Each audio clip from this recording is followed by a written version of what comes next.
അന്ന് യഹൂദര് ചോദിച്ചതുപോലെ ഇന്നും നമ്മൾ കർത്താവിനെ വീണ്ടും വീണ്ടും പരീക്ഷിച്ചുകൊണ്ടിരിക്കുകയാണ്. അടയാളങ്ങൾക്ക് വേണ്ടി ചോദിക്കുകയാണ്.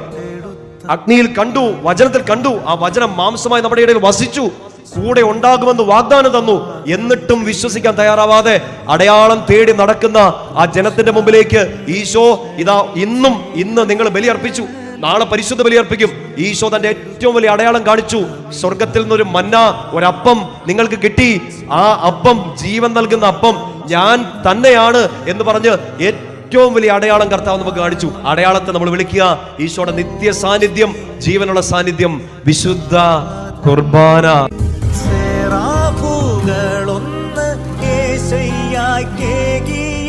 സ്വർഗീയ തീക്കനലല്ലോ